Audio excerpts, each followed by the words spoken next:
Okay, so as we discussed, this lecture is for November the 13th, 2015, Friday. Dr. Bramwell, of course, am going to be gone to Kentucky Academy of Science, and we are here in Chapter 13.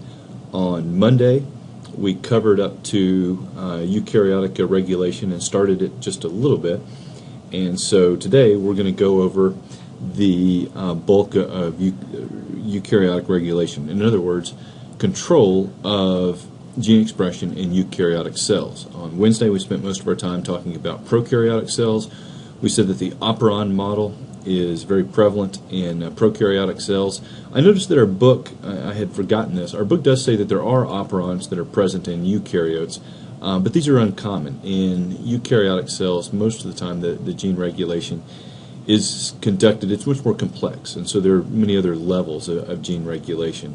And although operons and operon-like structures exist, there are other methods of regulating gene expression. So I believe in both classes on Wednesday we said that there are 5 different levels: chromatin structure, control of chromatin structure, transcriptional control, post-transcriptional control, translational control, and then post-translational control. Now, this may be a little bit of review from our discussion on Wednesday, but we'll go ahead and do this briefly. So we talked about histones. We talked about the fact that histones are structural proteins that are primarily involved in the wrapping of DNA. DNA is quite long. It's a very big molecule, and so to fit it in a cell, it takes a good deal of wrapping. That's why histones are necessary. We said that there are 8 histones that are bunched together. The DNA is wrapped around that, and that forms what we refer to as a nucleosome. Interestingly, what we just got to on Wednesday in both classes to some extent was that the level of chromatin packing determines what genes can be read and what genes cannot be read. So I think in both classes we said that you have to unwind the DNA in order to actually read it. And so histones play a big role, interestingly, in that process. If we look at the histones, we see that there are tails that protrude from the histones. I'm going to point with the little cursor here. So we have a tail here, there, and there. So there would be 8 tails associated with this nucleosome. And the chemical group that's found on these tails determines the degree of packing that's found in the chromatin. So on the next slide, we see that euchromatin is loosely coiled DNA, and this DNA has acetyl groups that are found on the tails. And so these acetylated histone tails promote the loose packing of DNA, and this DNA is transcriptionally active. It's able to be read as a result of this fairly loose packing. On the other hand, heterochromatin is DNA in which the tails are methylated, and so the presence of methyl groups on these tails means that the DNA is much more tightly packed together and is transcriptionally inactive as a result of that packing. In both classes on Wednesday we talked about bar bodies and X chromosome inactivation in females, and so it's interesting to note that that inactivation, X chromosome inactivation, is a result of primarily methylation of histone tails and the tight packing of that DNA as a result of the methylated DNA. We said, I think in both classes, that this is an example of epigenetic inheritance. Epigenetic inheritance is a type of a mechanism of genetic control that's not just the result of a gene. It's something that happens to the DNA after the organism is born. And so this means, for instance, two identical twins could be, of course, their DNA is exactly the same, but they may experience some differences in phenotype as a result of the epigenetic condition of the differences in chromatin packing. So it's really interesting. I believe, as I mentioned in both classes, depending on even experiences that affect your emotional state in your life, there's been some evidence that indicates that influences what portions of DNA are euchromatin versus heterochromatin. So here once again we see the example of the female cat. I guess this is a tortoiseshell cat, but we talked in lecture yesterday about how both in the case of cats and humans and any other animal that has XY sex determination, XY chromosome sex determination, The females are this patchwork of inactivated X chromosomes. And so we have this little patch here with one X chromosome inactivated, another patch over here with another one inactivated, and so forth, which gives us the color of the tortoiseshell cat, which only shows up in females, of course, and of course the color of calicos as well, which is only a female trait.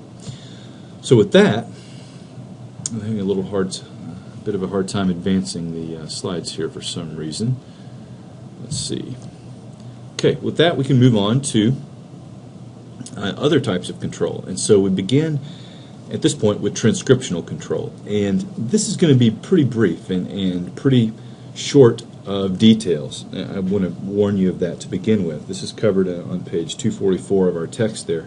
And now, I mean, I'm including all the details that our text includes, and that's what you'll be tested on. But I want you to be aware at this point that this is an extremely complex method of gene regulation with lots of different players that contribute to this process. And so we introduced the idea of transcription factors. Transcription factors are little proteins that bind to a region of DNA referred to as a promoter. A promoter, this is where I wish we were in class and I could draw on the board, is a region of DNA that precedes a gene. Very similar to the operator region that we talked about there in the region where the RNA polymerase binds in the operon. And so in this case, we have a couple different regions of DNA that are present in this particular region. And these are similar to what we saw in the operon. We did have a promoter in the operon where the RNA polymerase bound. So once again, we have a promoter.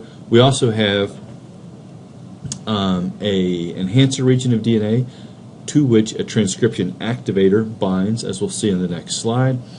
And we see that there are some other molecules referred to as mediator proteins that are also going to play a role in this process. Okay, so here we are at a picture, and we can describe this adequately. So we have the gene, as similar to what we had in the operon. We had a couple of genes in the operon. We have a promoter where the RNA polymerase binds. Here's our enhancer. Now in this case, it's interesting. The enhancer is in a fairly distant location in the DNA, and so the DNA actually binds around on itself. So here we have the promoter region, and in order for the RNA polymerase to bind, a transcription factor binds to the promoter region, and then the DNA forms what we refer to as a hairpin loop that we're pointing to here that binds back around. A transcription activator, shown in purple, binds to the enhancer region. Mediator proteins form a bridge, as we see here, between the transcription factor and the transcription activator, and that's what brings about initiation of transcription. And so there's lots of different opportunities here for fine-tuning the expression of genes. So if one of these proteins isn't present, one of these mediator proteins perhaps isn't present, transcription won't be fully activated and go as fast as it would otherwise.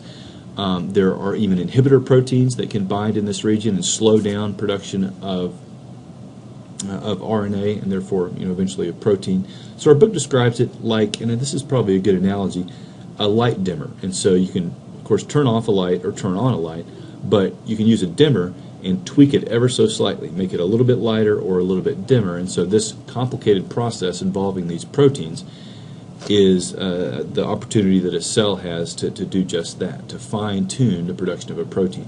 And remember, we said transcription activator, mediator proteins, and transcription factor complex, and that's all we need to be familiar with at this time in our class. But you can look forward to the future when you get to learn about all different sorts of transcription factors and transcription activators and the role that they play in the turning on and turning off and then fine-tuning of the expression of different genes. So it's certainly an interesting topic. Now, we move on at this point to post-transcriptional control. And a lot of this you're already familiar with because we've already talked about alternative splicing. So post-transcriptional control operates on that primary messenger RNA transcript, what we referred to before as the immature RNA. And so we said this already. We said that you can cut out different introns or exons or even glue them together in different ways We mentioned that protein found in fruit flies called D-scam, in which there are 38,000 different proteins that come from a single, just a single gene. And so we realized that post-transcriptional control can actually play a big role in the construction of many proteins from a single gene. By the way, if you're listening to this and you're annoyed with the noise in the background, it's actually probably your fault, because I'm taping here while most of you are in lab and you're making a lot of noise there in lab. So keep that in mind. All right, so now we make our way down to the something that's not quite as exciting, but we also see that the speed at which the messenger RNA transcript leaves the nucleus can have an impact on or obviously would have an impact on the amount of protein that's produced. So the cell has the ability to vary the speed at which the messenger RNA transcript leaves. The faster it leaves, then the more protein you're going to get produced in a given unit time. Now, this is I think we used this exact diagram before, didn't we? So we talked before about alternative splicing. We realized that in the pre-messenger RNA or immature messenger RNA, we have introns, which are going to be cut out, as we're pointing to here. We have exons that are labeled A, B, C, D, and E. And we see here that in this example to the left-hand side of the screen, we've cut out the introns, glued the exons together, and that's our final protein. If we look over to the right, we see that we have chosen, in this case, to cut out one of the exons and glue the remaining exons together. And so we have A, B, D, and E in this case. So it's a different protein product from the same gene. So hopefully that makes sense, and it probably did already. Same gene, but different proteins. And of course that's why our body can make antibodies, for instance, against millions. It's a couple million at least different antigens, even though we only have 20,500 genes that make up the human genome. Now, we find ourselves at this point at a different type of post-transcriptional regulation, and we are mentioning something that's very interesting and fairly new in the field of science, and this is small RNAs, or these are small RNAs. And interestingly, small RNAs are a fairly recent discovery that several scientists, two scientists mentioned in your book, received the Nobel Prize for in fairly recent years. And our understanding of them and our ability to manipulate them has grown dramatically in recent years. So here's the basic idea. Here's the DNA, and from the DNA we transcribe RNA, which of course is no surprise to you whatsoever.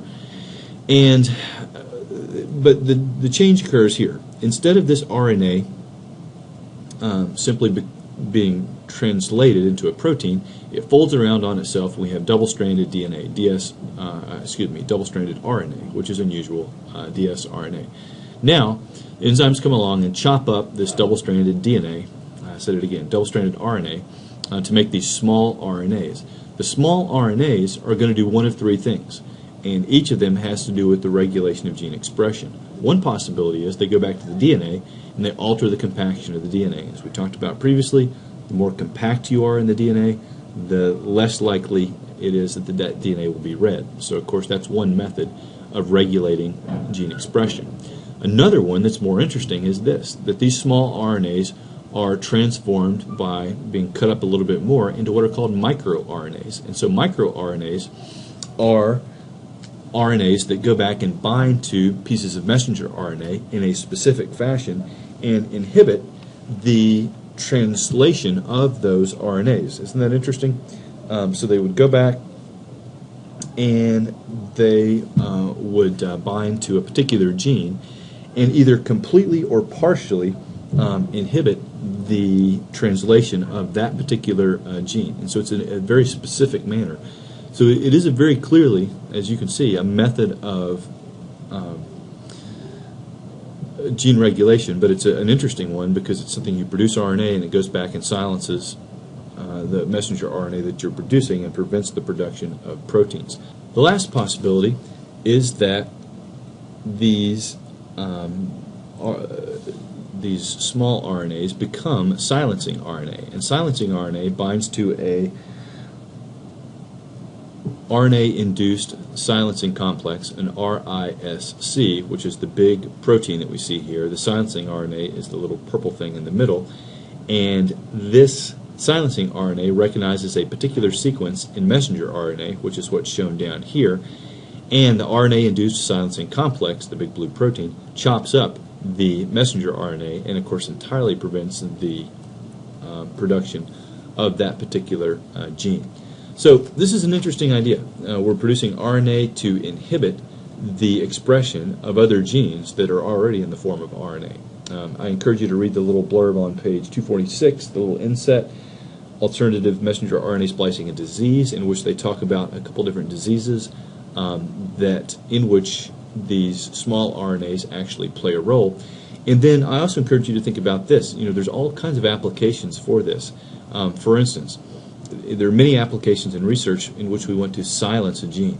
One way to do this is to actually remove the gene physically from the organism, called a knockout mouse or a knockout fish.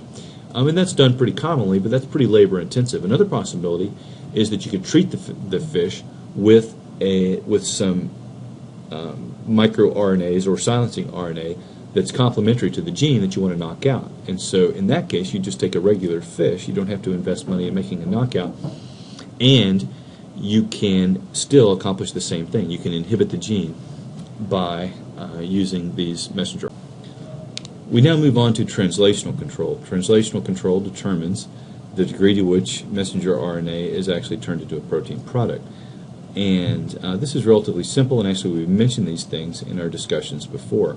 So you remember that we placed a guanine cap on the 5' end of the messenger RNA transcript, and this poly A tail consisting of as many as 200 adenines on the 3' end. And we mentioned before that this adenine tail and the 5' cap, perhaps to a lesser extent, influences the life of the messenger RNA transcript. And so this simply means that as long as the messenger RNA transcript is present, it's going to be read and protein is going to be produced. But once it's degraded, there's no more protein is going to be produced from it. And because the cell can determine the life of the transcript by altering these tails. In other words, if you make the poly A tail longer, the transcript will last longer. If you make it shorter, it won't last as long. Then the cell can have a big influence on how much protein product is produced simply by modifying these two ends of the transcript. We now make our way to post-translational control. And post-translational control is a way of regulating, it's the last chance that the cell has to regulate gene expression. And so the two main ways this is done is by activating a protein or by influencing the degradation rate of a protein. Many proteins are produced in an inactive form. Oftentimes, and our book provides an example of this, we produce a protein that has an extra part attached to it. So it's perhaps 150, that's a pretty small, let's say it's a 350 base pair protein, and we have an extra 50 base pair section attached to it. And I'll have to apologize once again. Of course, I'm saying base pair, but I mean amino acid, don't I? So a 350 amino acid protein with a 50 amino acid section attached to it. And the protein is inactive until we come in and we chop off that 50 amino acid section on one end. And so an example would be proinsulin, what our book talks about there. Insulin is made in an inactive form. Once that extra section is chopped off, then the protein achieves its final conformation, its final shape, and becomes active. The enzymes that operate in the stomach, for instance, operate in exactly the same way. They would digest the proteins found in the cells of the stomach if they weren't made in an inactive form and then activated once they made it out into the low pH area in the lumen of the stomach.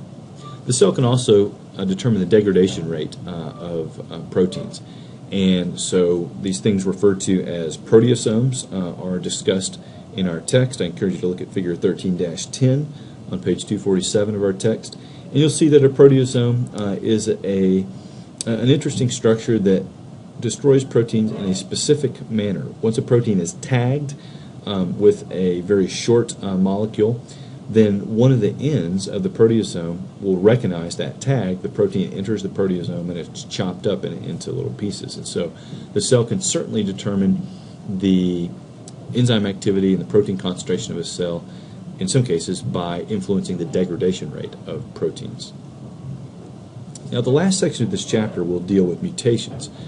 You all have done a little exercise on mutations in which you did that little paper, so you understand we can have mutations that actually don't influence the structure of a protein. And we want to just go over a few basics of mutations and then talk about the different types of mutations here at the end of our chapter.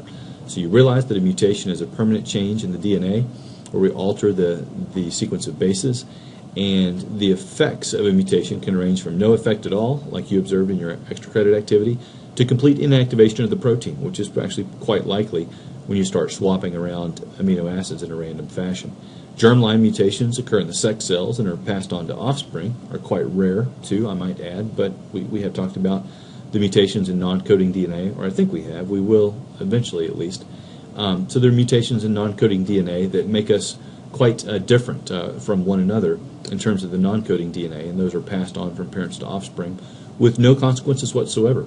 But then somatic mutations occur in cells of the body, are not passed on to offspring, and in some cases can lead, unfortunately, to the development of cancer, as you know we've certainly talked about previously. So what causes mutations? Some mutations are spontaneous, and these mutations come about during errors that are made during DNA replication. So you realize that DNA replication proceeds at a very rapid pace. You have 3 billion base pairs in your DNA, and because of this, you're producing 2 million red blood cells per second, each with a complete genome of 3 billion base pairs. So, of course, sooner or later, you would expect perhaps an error could occur. The good news is your DNA is pretty good. Your cells are pretty good at proofreading the DNA and preventing errors from remaining in the replicated DNA. But still, the overall mutation rate, well, I shouldn't say still, this is pretty impressive, isn't it? 1 in a billion. Your DNA polymerase enzymes can replicate about 1 billion bases before a mistake is made. Now, you can speed up the mutation rate, as you all know. So you can expose yourself to mutagens. We've talked about radiation in any form, whether it's regulated in a doctor's office. Not that you need to be scared of that, but we recognize now that we need to limit our exposure to radiation.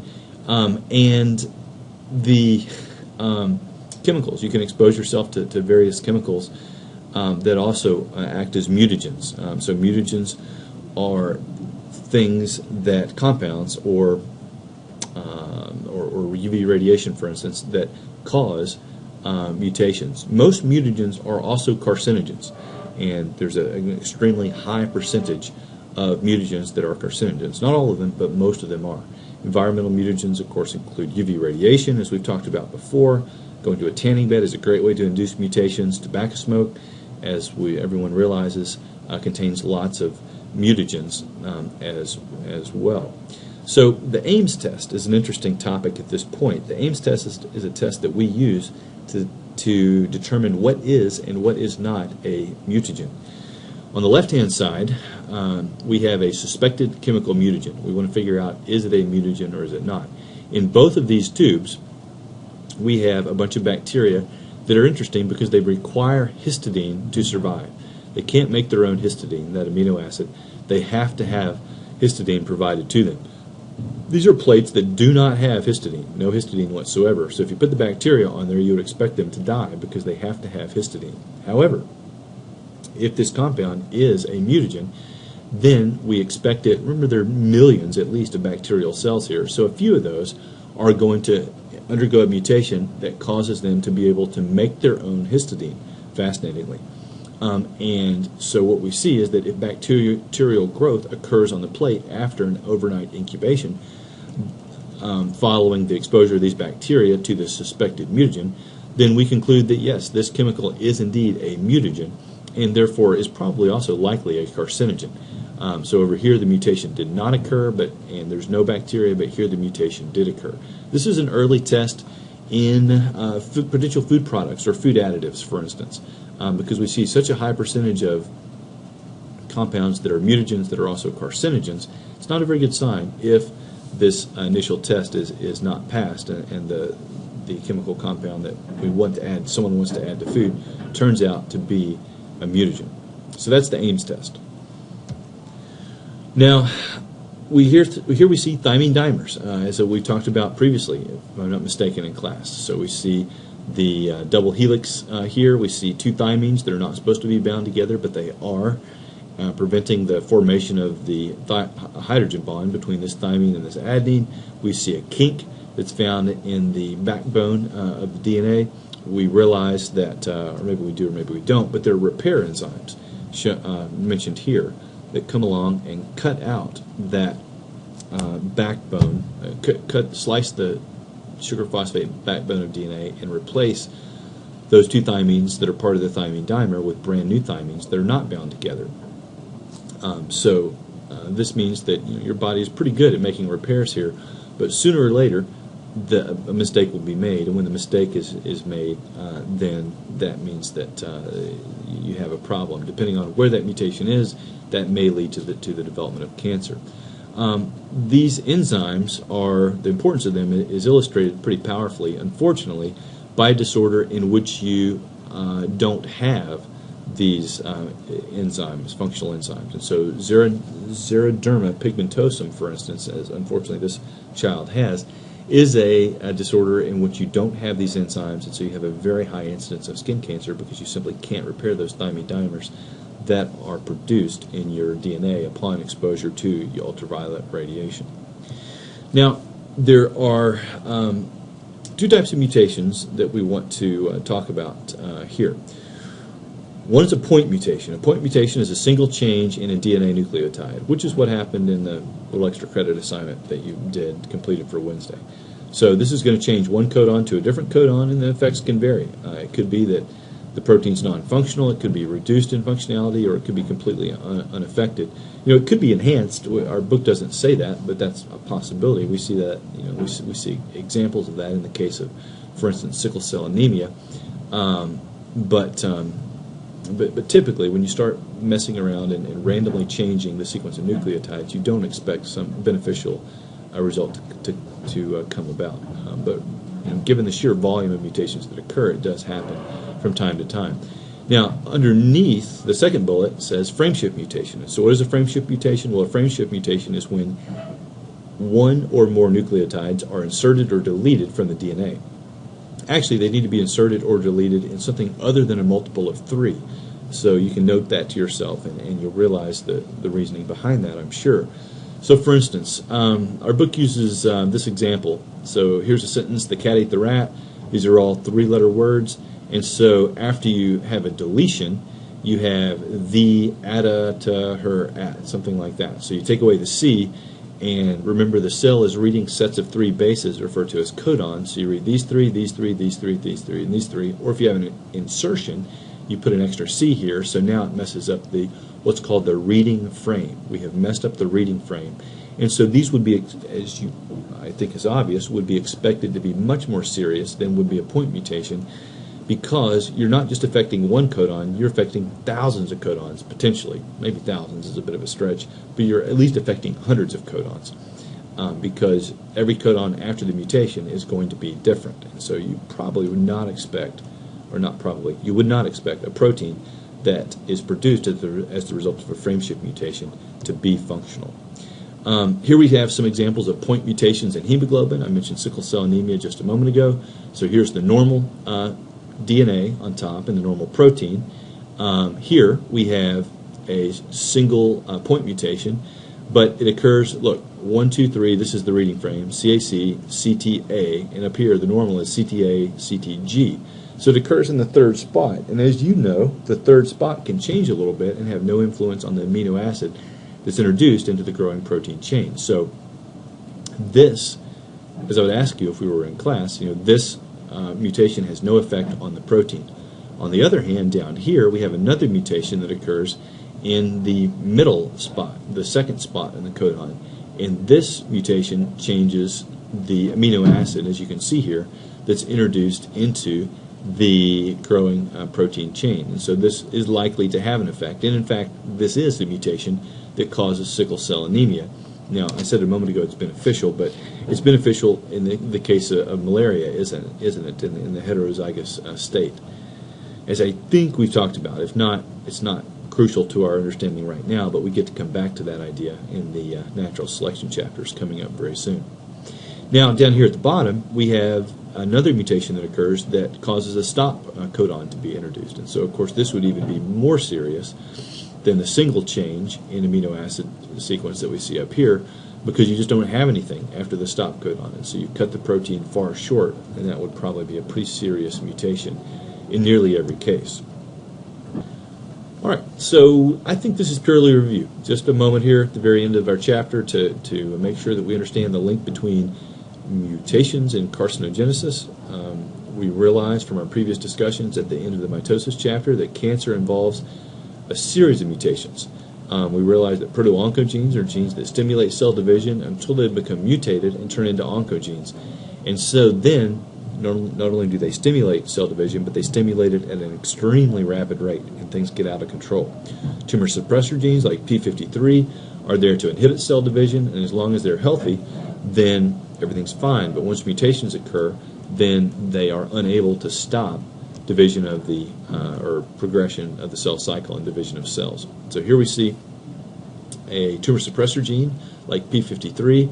So an inhibiting growth factor that's supposed to stop the division of cells comes along. It sends a signal down to the DNA, and a transcription factor, remember earlier in our chapter here, binds to the DNA.